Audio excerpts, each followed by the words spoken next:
നമസ്കാരം, മലയാളി വാർത്തയിലേക്ക് സ്വാഗതം.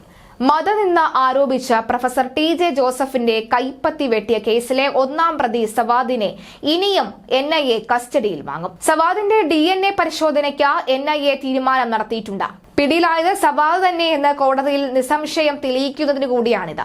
DNA ടെസ്റ്റിനായി കോടതിയിൽ ഉടൻ അപേക്ഷ നൽകുമെന്നാണ് സൂചന. ഇതിനൊപ്പം കസ്റ്റഡി അപേക്ഷയും നൽകും. റിമാൻഡ് 16 വരെ നീട്ടിയിട്ടുണ്ട്. കൈവെട്ടിന് ശേഷം 13 വർഷം ഷാജഹാൻ എന്ന പേരിലായിരുന്നു ഒളിവിൽ കഴിഞ്ഞിരുന്നത്. കേസിൽ ദൃക്സാക്ഷികളായുള്ളത് പ്രൊഫസർ ജോസഫിന്റെ ബന്ധുക്കളാണ്.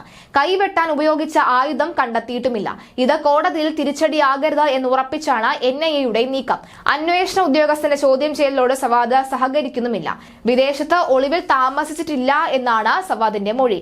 ഇത് NIA സ്ഥിരീകരിച്ചിട്ടില്ല. കൂടുതൽ ചോദ്യം ചെയ്യലിലൂടെ കേസ് അന്വേഷണത്തിന്റെ 2ാം ഘട്ടത്തിലേക്ക് കടക്കുകയാണെന്ന് NIA അറിയിച്ചു. ഗൂഢാലോചനക്കാരെ കുടുക്കാനാണ് ഇത്. പോപ്പുലർ ഫ്രണ്ട് നേതൃത്വത്തിലേക്ക് അന്വേഷണം എത്തിക്കാനാണ് തീരുമാനം. തമിഴ്നാട്ടിലെ ദിണ്ടുക്കലിലും കണ്ണൂരിലും ഒളിവിൽ കഴിഞ്ഞതായി മാത്രമാണ് സമ്മതിച്ചിട്ടുള്ളത്. ഇവിടങ്ങളിൽ എത്തിച്ച തെളിവെടുപ്പ് പൂർത്തിയാക്കിയിട്ടുമുണ്ട്. കേസിൽ പിന്നീട് അറസ്റ്റിലായ ശിക്ഷിക്കപ്പെട്ട MK നാസർ തനിക്കൊപ്പം ദിണ്ടുക്കലിൽ കഴിഞ്ഞതായി സവാദ് വെളിപ്പെടുത്തിയിട്ടുമുണ്ട്. 2 വർഷത്തോളമാണ് ഇവിടെ ഒളിവിൽ കഴിഞ്ഞത് എന്നാണ് മൊഴി. ഇതും പോലീസ് ഉറപ്പിച്ചു. എന്നാൽ ബാക്കിയുള്ള കാലം എവിടെയായിരുന്നുവെന്നതിൽ തുമ്പൊന്നും തന്നെ ലഭിച്ചിട്ടില്ല. ഒളിവിൽ കഴിയാൻ സഹായിച്ചവരെ സംരക്ഷിക്കുന്നതാണ് സവാദിന്റെ മൊഴി. ചോദ്യപേപ്പർ വിവാദത്തെ തുടർന്ന് മതനിന്ദ ആരോപിച്ച് 2010 തൊടുപുഴ ന്യൂമാൻ കോളേജ് അധ്യാപകനായ പ്രൊഫസർ ടി.ജെ. ജോസഫിന്റെ കൈവെട്ടുന്നത്. പ്രതിയായ സവാദ് എറണാകുളം ആശമനൂർ സ്വദേശിയാണ്. സംഭവത്തിന് ശേഷം ഒളിവിൽ പോയ സവാദിനെ പിടികൂടാൻ ക്രൈംബ്രാഞ്ച് അടക്കം വിവിധ ഏജൻസികൾ അന്വേഷിച്ചുവെങ്കിലും പിടികൂടാൻ കഴിഞ്ഞില്ല.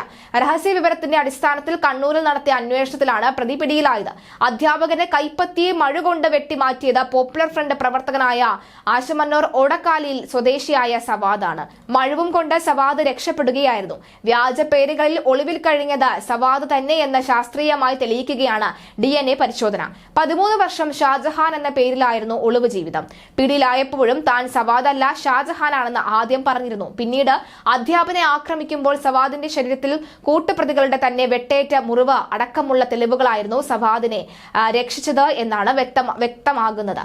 എന്തായാലും സവാദുമായി ബന്ധപ്പെട്ടുള്ള രഹസ്യ വിവരം നൽകിയവരുടെ സുരക്ഷ ഉറപ്പാക്കി 3 മാസങ്ങൾക്ക് ശേഷമാണ് NIA അറസ്റ്റിലേക്ക് നീങ്ങിയത്. 10 ദിവസത്തെ കസ്റ്റഡി പൂർത്തിയായ സവാദിനെ വീണ്ടും കസ്റ്റഡിയിൽ വാങ്ങാൻ ഒരുങ്ങുകയാണ്. എന്തായാലും അടുത്ത മാസം 16 വരെയാണ് റിമാൻഡ് നീട്ടിയിരിക്കുന്നത്.